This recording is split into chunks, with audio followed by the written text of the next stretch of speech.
Today, I'm taking a look at the Aeon AC61M mechanical gaming keyboard. It was sent out to me for review, however that will not change my opinion in any way, shape, or form. It is very similar to the HK GK61, making it a great choice for those who are starting off their keyboard journey and want something that won't break the bank. Comes in good stock and can be even better after some mods. Quick spec overview while I get this guy unboxed and set up is that it comes with a 60% size, has a die-casted milled thin aluminum frame, a steel white top plate, weighs in at 2.3 pounds, has two USB-C ports because why not? PBT double shot keycaps with shine through lettering, your choice of Gateron hot swappable optical switches, which include blue, brown, yellow, red, and green. Built-in RGB lighting with 6 lighting effects, or you can download software, you can change the lightings key by key. It also comes stock with multiple secondary functions, which work well. Comes with the keyboard, switch removal tool, keycap puller, and a small USB-C braided cable. All yours for $69.99. Starting off with the build quality, the aluminum bottom plate has a rough texture and feels great and superior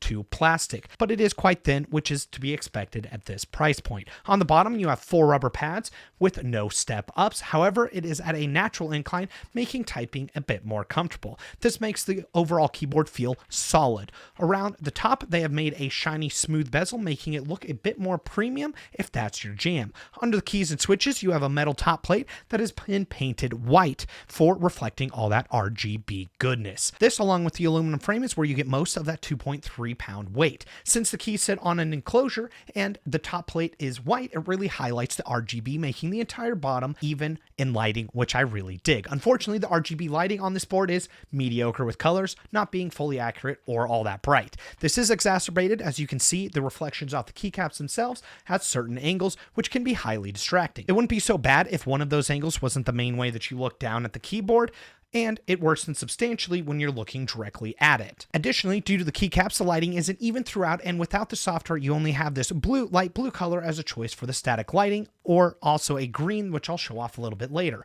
as they don't give you the ability to cycle through colors, but they do give you 9 built-in lighting effects, which I'll get into a bit later, which are pretty neat. The board that I got also comes with optical Gateron yellow switches, meaning they have a long lifespan, can be lubed to sound even better, but come off as a bit tinny and high-pitched, are immune to key chatter, and have 0 debounce delay. If that sentence didn't make sense to you, I do have a vocab list down in the description that will explain it.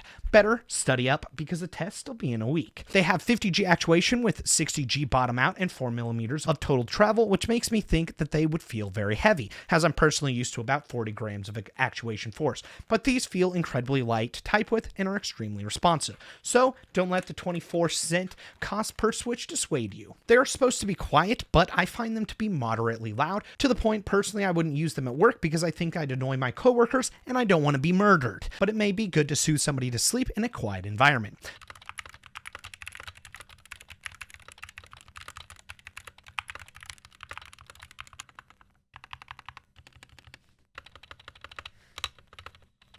The stabilizers here do their job well and sound good for a stock board, much less a cheap board. The spacebar in particular sounds way better than I was expecting, as they put foam padding underneath. Additionally, all the stabilizers come pre-lubed, so you can jump straight into the action. Despite this, the stabilizers still come across as a bit cheap when you take them apart. The keys without the stabilizers wobble quite a bit, which can be distracting when typing. Last but not least, you have double shot PBT keycaps.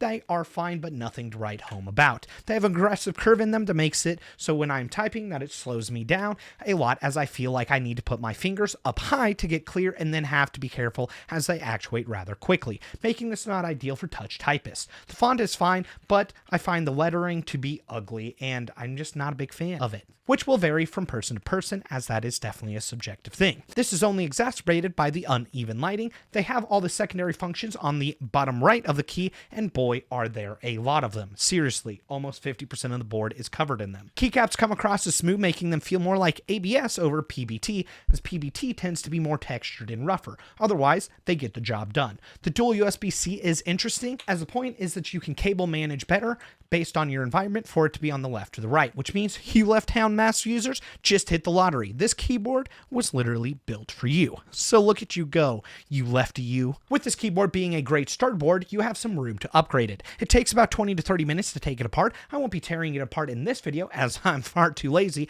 but Keyface did a great disassembly during his review, which is linked in the description down below.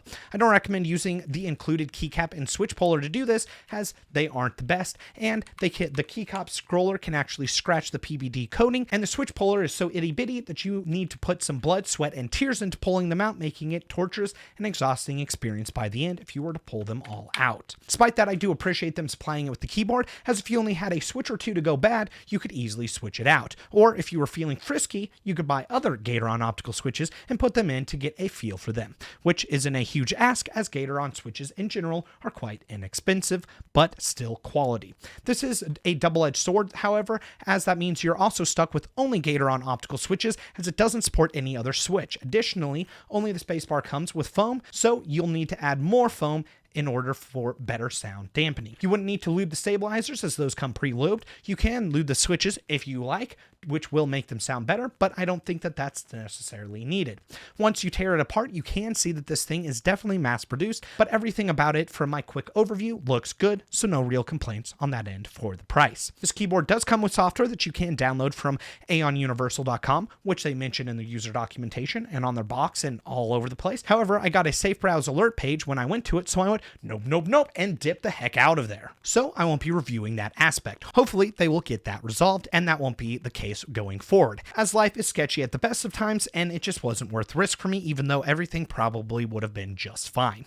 Some other things that I want to mention: the cable it comes with is rather short, but does come braided and has some gold contacts, making it look fancy AF. It has a rather robust built-in software, which allows you to have a lot of function. However, the learning curve to get all that to work can be quite the doozy, as it took me a long time to make sure you aren't on one of the three profiles, as if you press the function key and one of the three profiles is lit up, it can cause issues, so you need to click that profile to get off of it, at which point the function key will work like it's supposed to, otherwise it won't. Last, I find the 65% keyboards to be ideal, as 60% gets rid of the arrow key and delete keys, which I use on a regular basis.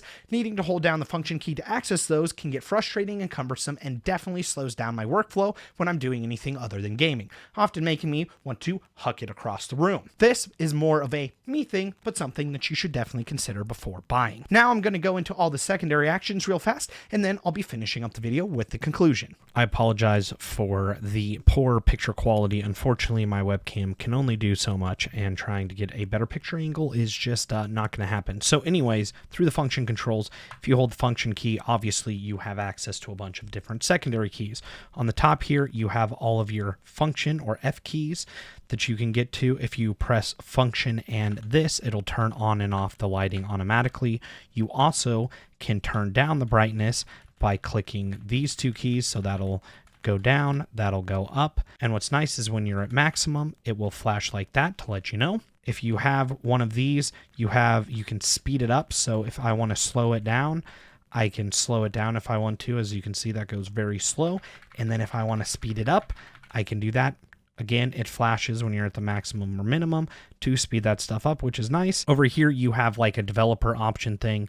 Then you have profile 1, 2, and 3. Once again, if you're trying to use the function key, you can also double tap function, which will make it lock. And then if you double tap it again, it'll turn it off.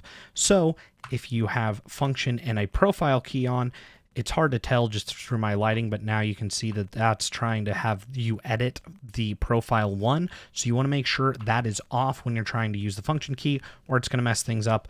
Most notably, I noticed that when I was doing like function and the arrow keys. I do like the location of the function arrow keys because this is very comfortable to set out on with having just your pinky on the function key and then arrows, or like I said, you can double click and then have your arrows, which is nice. The delete keys right here, which it's not bad, but I would have preferred them to put the delete key here just because I think that's natural, a function delete. but that's just me. And then you have your end, page down, page up, home, insert, scroll lock, pause, and print screen. Over here you have your media controls, so that's going to be play/pause. That's going to go backwards, that's going to go forward. This is going to be mute. This is volume down, volume up. You also have your RGB controls. So if I click this, it'll go into one profile where it just goes everywhere. Let me turn off this light really quick. The RGB does look a little bit better in person, not by much though. And then there's another one where it's a rainbow wave. Then you have your spiral. And then this one is just green, and then it highlights your arrow keys, which is kind of nice. And then the blue that you've seen through the entire video. Moving on to the rest of them. This one is kind of nice because if you type, it'll highlight those, one of my favorites. This one is just kind of nice because it's wherever you type does the, I don't know, reactive line thing. This one's kind of the same thing, just goes from everywhere. And then this one's the same thing, but more of like an audio thing, and then back to the original. So I'm going to go back to that. And that is all of your secondary controls and colors, which, like I said, is pretty robust, and obviously it works well. Oh, and then you have like sleep and Windows lock down here too for gaming if you're one of those people that doesn't like the Windows thing to be activated when you're gaming. Overall, for the price, I quite like this keyboard and can recommend it to those who are just starting out and are on a tight budget and are looking for a solid all-arounder that they can upgrade down the line. I don't mind using it, but it is a mixed bag, and the decision will ultimately come down to what you are looking for. I definitely think that this is better than a lot of other stock boards out there or membrane keyboards, so it's one of those that I would definitely consider it that way. I also think it competes well at this price point, and you can definitely get worse boards for less or more. For the rest of June, you can get 20% off this guy using the link in the description down below. Like, dislike, share, subscribe if you please. Otherwise, we'll see you and your beautiful face on the next one. God bless and peace out.